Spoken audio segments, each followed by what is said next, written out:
चलिए डबरा से अब खबर है जहां पर बारिश से जनजीवन अस्त व्यस्त दिखाई दे रहा है। ये बड़ी खबर है डबरा से।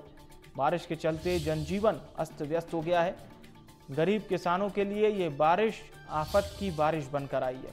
लोगों के घरों में पानी भर गया है। कॉलोनियों और बस्तियों के जो रास्ते हैं वो जलभराव के चलते बंद हो गए। किसानों की फसलें चौपट हो गई।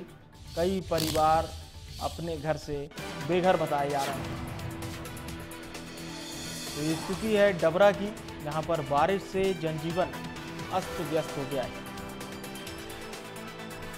गरीबों और किसानों के लिए आफत की बरसात, लोगों के घरों में पानी भर गया।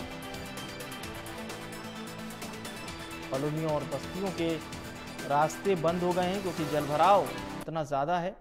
किसानों की फसलें भी चौपट हो गई और कई लोग बेघर बताए जा रहे हैं।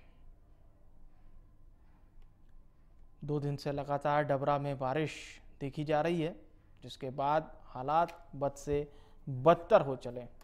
गिरिराज हमारे साथ इस खबर पर जुड़ रहे हैं। गिरिराज, फिलहाल क्या स्थिति है, क्योंकि बहुत भयावह हम तस्वीरें देख पा रहे हैं। लोग बेघर हो चुके हैं, किसानों की फसलें बर्बाद हो चुकी हैं और अब स्थिति ऐसी है कि बस शरण लिया जा सकता है।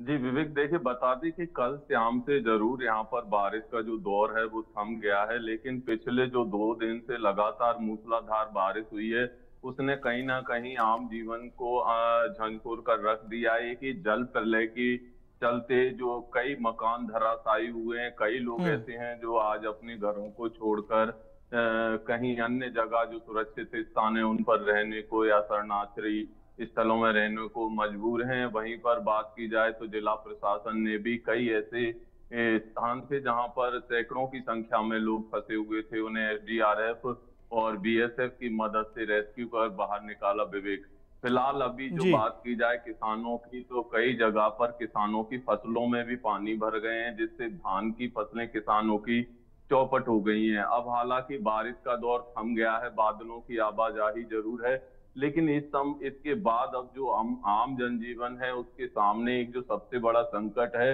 वो है कि जो आगे का जीवन है उसको सामान्य रूप से वो कैसे सुचारू कर पाएंगे, क्योंकि अभी उनकी सारी जो गृहस्थियों के सामान है वो तबाह हो चुके हैं। हर जगह आप देख सकते हैं तस्वीरों में चारों तरफ जल प्रलय सा एक दिखाई अलग से ही दे रहा है। विवेक, आपने सही कहा कि ये जल प्रलय ही है जो हम तस्वीरों में देख पा रहे हैं। कहीं लोगों के घर पूरी तरह से गिर पड़े हैं। दूसरी ओर तस्वीरें जब हम देख रहे हैं रेस्क्यू उनका किस तरह से किया जा रहा है।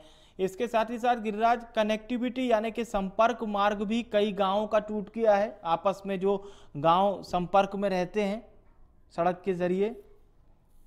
देखिए विवेक, दर्जनों ऐसे गांव हैं जहां पर बता दें कि जो डबरा अनबाग से लगा हुआ, भितरवार से लगा हुआ हरसी डैम है, जो सिंध नदी है, जैसे कई पुल हैं, कई ऐसे गांव हैं जिनका संपर्क सीधे तौर पर शहरों से टूट चुका है। उनकी जो छोटी मोटी नदियां होती हैं जो मैगरा कहलाते हैं, उन तक के ऊपर से पानी बात की जाए तो इस स्थिति में पानी चल रहा है कि वहां से आवाजाही पूरी तरह से ग्रामीणों की बंद हो चुकी है। फिलहाल अभी जब बारिश का दौर थमा है तो जरूर अब जो बस्तियां हैं उनसे थोड़ा बहुत पानी निकलना कम हो रहा है। विवेक, और प्रशासनिक अधिकारी किस प्रकार से पहुंचे? प्रशासन की तरफ से क्या कुछ उपाय अभी किए जा रहे हैं?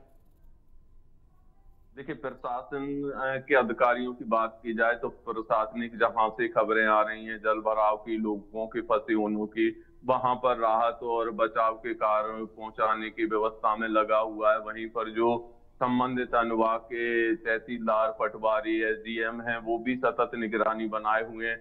कल देर रात तक प्रशासन के लोगों ने जो लोग थे उन्हें रेस्क्यू किया और सुरक्षित स्थानों तक पहुंचाया। वहीं पर प्रशासन के सामने अब जो सबसे बड़ी बात होगी, जो सबसे बड़ी चुनौती होगी कि जो लोगों की फसलें तबाह हुई हैं, लोग बेघर हुए हैं, जो एक तरीके से कहा जाए कि एक आम जनजीवन जो तहस नहस हुआ है उसको फिर से सामान्य कैसे किया जाए, ये एक सबसे बड़ी जिम्मेदारी और जो चुनौती है वो सामने आने वाली है। विवेक, ये आपने सही कहा कि अब ये जो जनजीवन प्रभावित हुआ है इसे सामान्य अवस्था में कैसे लौटाया जाएगा, यही सबसे बड़ी जंग है। बहुत बहुत धन्यवाद आपका तमाम खबरें दर्शकों तक पहुंचाने के लिए। बलौदाबाजार से